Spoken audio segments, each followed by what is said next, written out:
I started in this industry perhaps 10 years ago, it was still a very regional market. Actually, there was relatively little need to talk about prices, certainly of gas in North America or so on. Now what we see today is a complete change in that view. The people that we talk to, our counterparties, our potential customers, that's also a greater pool of people with a wider range of interests and a wider range of risks that they're trying to manage.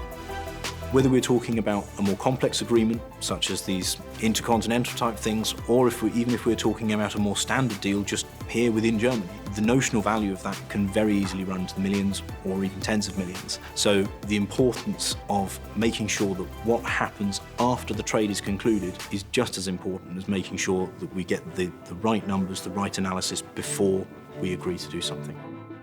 The amount of risk that we carry, whether it's with a regulator for reporting poorly what our positions are, or with a transmission system operator for actually failing to meet our obligation to either take gas off a network or put gas onto it, they have quite serious and quite public consequences. And so it is extremely important that we have good data and consistent data to work with to give us the confidence we have all that stuff in hand.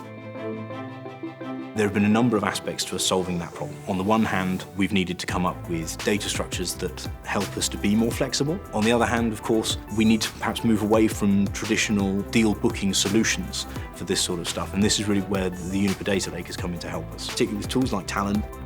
The very first step, of course, is it gives us an immediate opportunity to put all the information relating to a deal into one place. And that immediately makes things much, much simpler. We immediately move away from a world where we're having to perhaps pick pieces of information from different solutions.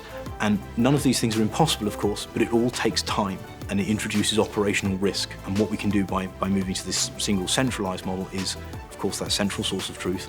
Really, it allows us to be much more effective and do so in a lower risk way.